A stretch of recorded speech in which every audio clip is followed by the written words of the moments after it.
to be grateful to the Creator. So in my perspective, it's just to be happy and enjoy the ride. Okay, you see here, there's a problem, and I will tell you why. For example, some people, to say feel happy, where they draw the lines.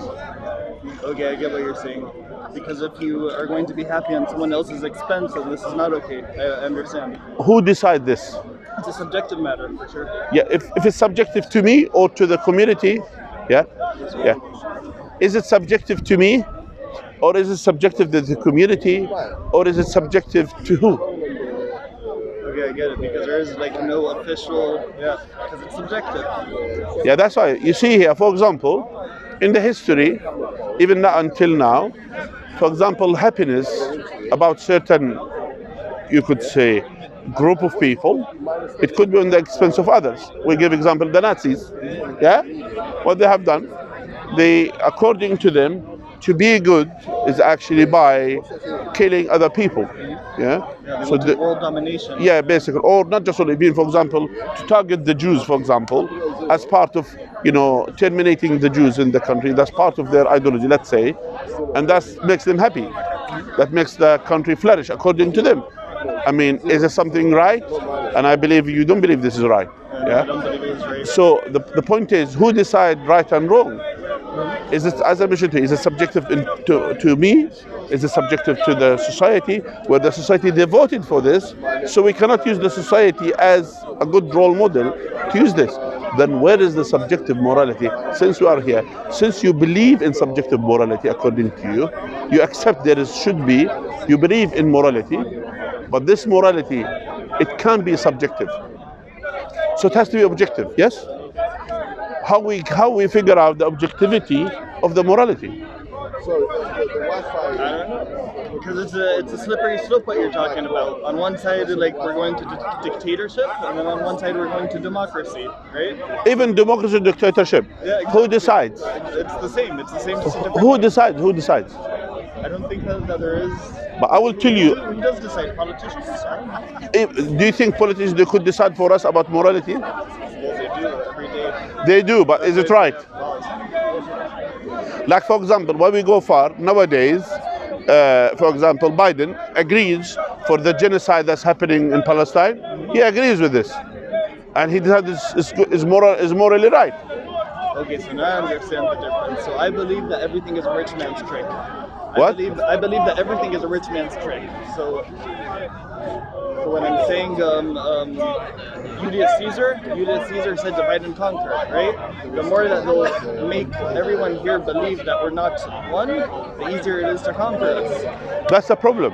That's why we say where we figure the objective morality.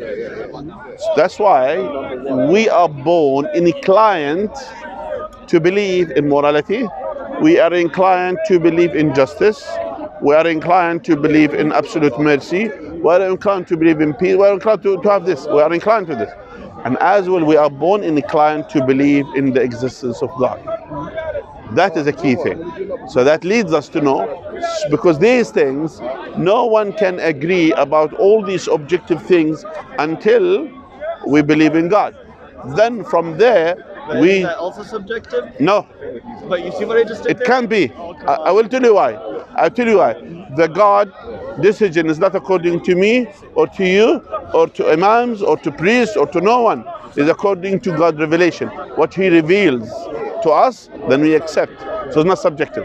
So there's more religions in the world, right? Yes, but which one is the true? It doesn't matter. No, it matters. Because we have to respect all of them. In my perspective. No, we have to respect the people, no problem. Certain people who deserve to be respected, but not necessarily the faith or the religion. Not necessarily the case. Everyone deserves to be respected. You listen, I respect you. I don't know, even though you don't believe in God, I respect you as a person. We have no issues as a respect. But if you come and attack my faith, etc., that's something else. My point is, regardless, but I don't believe and I don't respect atheism. Do you understand the difference? So I have no issues with with you as a person, even if you don't believe in God or you're atheist, whatever. But I have issue with atheism as a faith. Do you understand? So for me, it's not a fate. Like that's the whole. yeah, yeah. So my point is to you. By the way, what's your name, by the way? Daniel. Daniel. My point is to you. Since we are born inclined to believe in objective morality, we are born inclined to believe in justice. We are inclined to. That means there must be something behind it, and definitely they're not a human being. But isn't that also subjective? No. But if we ask a Buddhist, he's going to say otherwise. That's why we need to discuss. So that's why we have to let's accept the first thing, the concept, that they have to be objective morality. This objective morality, is it according to Islam, to Buddhism, to Christianity, to which one? Actually, Buddhism, if you studied it, I don't understand people, they don't believe in God. They have no God to believe in. They believe in subjective approach for the objective things, and that's nonsense basically. You can't have it. So again, going back to the subjectivity, you cannot accept it. So that's why it's out of the window. So Christianity, for example, to believe in 3 gods, 3 in 1, 1 in 3, etc. Is this something that objectively right? We're talking about the one God, and this one God has to be 3 or Trinity and all of these things. Then again, contradict the concept of God. That's why we do not accept this. Do we accept about Judaism, for example, to believe that God will favor only certain people because of their lineage? It's not about where they came from. That's why those are the only chosen one, and everyone else is like servant to them. Is that right? Okay, so that's why. But when it comes to Islam, God has mentioned, Allah says in the Quran, for example, verily the best one amongst you are those ones who are the pious one, the most beautiful to God. The best one amongst you are those ones who are closest to God. Those are the best ones. Meaning, the more you be good to God, the more you be good to the others, the more you are serving others, the more you be good. And the Prophet, peace be upon him, he said, the best of the people are the most beneficial for the others. Don't you think this is something objectively right? Can you imagine this one as a concept? The best one of the people are the most one beneficial to the others. What does the best one mean? Why would one be superior to another? Not superior. Superior in the sight of God, not superior to the others. Okay. You understand? So we are striving, not for me to be better than you, we're striving to be the best in the sight of God. It doesn't matter. We still have this mutual respect. And it doesn't mean I have to be superior to you, you're superior to me. These are, understand? So what does the best one to God mean? The best one to God means the one who are fulfilling God's will, who submit his will to the will of God, the one who follow the instruction of God, the one who is good to God and good to the people, good to the creation. And that's how it is. This is how it is in Islam. Do you accept this? What you said? Yeah. Yes, everyone has their own opinions. What about your opinion about this? So if something I learned in these 35 years of walking the earth is that it's more important to respect your surroundings than to... Okay. So I think that it's more important to respect your surroundings than to show your opinions. Okay. This is what I believe. So that's why you see here, you should understand these within the context. The context that we should understand is how to be good to the others. And being good to the others is not just according to what you think is good, it's according to what God legislated, and that's how it is. So God had to legislate certain things to tell us to be good to the others. It's not about what you think, it's not about what I think, it's not what he thinks, about what God wants. And that's totally different. The ones that don't believe in God, because they're also you don't believe in God, yes? Am I good to you? Yeah. Did I treat you well? If you want, we could serve you coffee as well. We have no problem with that. Yeah. The point is, you see here, this is the key thing. And I'm not dealing with you for your sake because I don't know you, but I'm dealing with you in a moral way, in a good approach, because God told me to do that. Do you understand? Otherwise, if God is not out of the picture, we're gonna be kind of a selfish creatures, just cares about themselves, doesn't care about no one else. That's how civilization will be demolished. Exactly. We're going to ruin ourselves. So that's why God has to be in the equation. Do you accept? I understand where you're coming from, and I accept your... I understand, but you understand. Didn't you think, if everyone thinks in his own things, in his own world, there is no God, and for example, there is no morality, there is no objective morality, there is nothing, it's only about me, survival. which means, okay, I don't care about. As long as I could get away with the things, I could kill whomever I wish, I would do whatever I wish, because there is nothing, no, who can prevent me? Yeah. And then civilization will be corrupted, and then Exactly. we'll demolish ourselves. So that's why God has to be in the equation. But what about those that think differently? How? Tell me how they think differently. You know, there's so many people that think differently. There's so many different religions in the world. So many. That's why we put each religion in exam. We examine each religion and we'll see. In a subjective manner. No, in an objective manner. So how do we do this objective? Okay, simple as that. Since there is God in the equation, which you agreed with, it has to be there. There have to be an objective morality. I don't know if God is Yeah. the creation. You see, this is, That's why. Let's ask the main question: how we came into existence. I've never asked myself. Okay, so there have to be a starting point. Starting point of humanity. I don't think we'll ever know. In universe. Yeah, I don't think we'll ever figure that out. No, we figured out. The cosmology, they said there is a starting point. It could also be aliens or like something that's out. No, of they this said world. there is a starting point, regardless, aliens, whatever, or nothing. But they believe there is a starting point. Okay, so what is the starting point? Yeah, the starting point, since there is a starting point, that means there is something behind it to make it happen. The cause, you could say. The one who caused this to exist. Again, say that again. The cause, the one who caused this universe to exist, that's a starting point. Okay, but how do we know who made the starting point?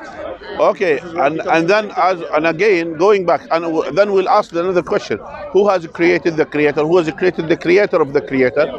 You said that And then who's? I mean, that's the starting point, because for us is the creator. Because here, if this universe came into existence, either the universe created itself by itself. Do you agree with this? I don't know. I honestly just don't know. I haven't been because So I'm not educated. we should know. Okay, so We should for search. me, so for me, it's equivalent to talking about space. Did you ever go to space? No, Do you know anything about space? no. Me neither. But I know what the facts about certain things. I know Do you know facts about space? about, for example, this universe has a starting point. These are facts, beyond any doubt. Okay, so what is this? So some of them they try to interpret it to say the Big Bang. Some of them they try to do different things.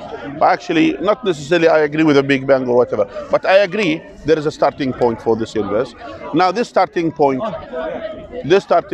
that means this universe that either was there always, which is again contradict the starting point, or the universe created itself by itself, which has to pre-exist before existence, or this universe was created by a creator. Or there's other options that we just didn't Which think is? about them yet. We just still didn't think about them. Which is? Could be aliens. Like for the, Again, that's creator. what if it's creators? What about If it's multiple. let's use if there's creators. Yeah, let's say Let's okay. Do you think if there is multiple creators and they have a free will, Do they have free will? yeah, to decide? Yes. So if they have free will, don't you think they may contradict? I have free will, you have free will. We may cross each other will, yeah? Then who has the hierarchy to decide? None of us. Both of us. 'Cause No, we're no. equivalent, right? No, that's the same thing here. If I have authority over you, then I will do what I wish, yeah? Do you understand? Which means if there are two individuals, they have an absolute free will, that means they will cross boundaries. Some of them, I want to create this event, the other one will say, no, I don't want it. So then someone will be hierarchy. Someone has to have the final say. Then in that case, basically creators is out of the window in that case. But what if the creators are unified? Again, that means unified. You're talking about unified. You see here, that's another problem, which means they're unified. They have to discuss. What if? You see, this is a problem. What if? We're doing We can't say what if. That's why we go to this extent rather than to say there is a creator, the creator of the heavens and the earth. He has created us for a purpose. And the purpose is so simple and straightforward. Just to be grateful to him, that's all. How did we even start this conversation, my man? You see here? By the way, do you have a Quran? No, just on. Yeah? I don't have one. That's a Quran for you to read? Thank you very much. Yeah? Assalamu alaikum. You doing good? Yeah? And we are happy having conversation with you. I urge you to read the Quran, understand the Quran, and open your mind. How can someone 1400 years ago bring this information which cannot be said by a human being? That is a key thing. So what information is there that a human being couldn't figure out? Like educate me. At that time. I'm serious, yeah. Like, for example, what is the knowledge of the people? You're talking about the space, yeah? What's the knowledge of the people about the space 1400 years ago? They didn't have much. Maybe astronomy, like stars and stuff. Like I don't know. Think about it. Can you imagine someone talking about the details, things that's happening to the stars? Like the movement? Movement. Or what detail? Movement of the stars. Okay. So Not just movement. would come from astronomy. Yeah, I will tell you how. God has said in the Quran, I will not make an oath by the positions of the stars. And it's a great oath, but you are not yet aware of it. Saying to the people, you're not yet aware of the position of the star. What's the meaning of it? Now when you look in the sky in the night, you see stars. But actually you see the history of the stars. Because when the light departs from that star until it reaches your eye, that star is already gone, it's not there. So that's science proof. So now the question Science. is, how do we believe science? Now, not believe science, we believe facts. I'll go with facts. The sun rises from the east. That's fact. Yeah? So now the science discovered that these stars are millions of years away from us. And then we discovered through what we call it the red light, the red light changes. Because of this, they said the universe is literally expanding. And actually this mentioned in the Quran. We have the created... universe is expanding also. Earth is expanding? No, I'm talking about the universe. I'm talking about the universe. Means what, The space. planets? The space. The space. Okay, so if space expands, everything within it also has to expand. No, not necessarily. It expands and as well still. So there is expansion. So God has said in the Quran about the heavens. I said, we have created the heavens and we are expanding it. Who taught Muhammad about these facts? And Muhammad, bear in mind, he is an illiterate man, lived 1400 years ago, illiterate, unable to know the knowledge of his time, let alone of a science that yet to come after. Do you have more examples of, Many. Of stuff that's written in the Quran? For example, what is the deepest point any diver could dive in the sea? I think Mariana's Trench. I'm not sure. What is 1400 years ago? What is the deepest point any diver could dive 1400 years ago? Like depth, you mean, or location? Depth.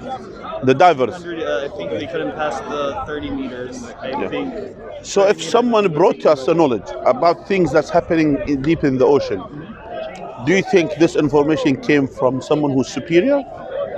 For someone, yes. Something So look that's at this. definitely not human. God has said in the Quran that those who are away from the guidance of God, like someone deep in the bottom of the ocean, above him there is a wave, above the wave there is another wave, above the sea there is a cloud. Even if he took his hand out of his pocket, will be unable to see it. Darkness upon darkness, and whomever God didn't give him the light of guidance will be living in darkness. Meaning, God is describing certain type of darkness. God is not saying a pitch dark place. God said detailed one. So someone deep in the ocean, when the sunlight comes, and if there's cloudy weather, 40% of the light will be reflected back, and only 60% will go through. And if there is waves on the surface of the ocean, what does the wave does to the light? It breaks the light. And people, they discover this, they have no clue what's happening deep in the ocean. Then they discovered another waves goes in another direction. They call it the sea current. Or they found as well some seas, there is another sea with a different viscosity, etc., down underneath the ocean. Yeah, and it has its own waves, and it travels in another direction. So whatever lights, current, the sea current. Whatever left there, and if this sea current goes in another direction, what does it do? It will break whatever remains from the wave. And deep in the ocean, the absence of light. If someone took his hand out of his pocket, put it in front of him, he will be unable to see it. Who taught Muhammad about this fact?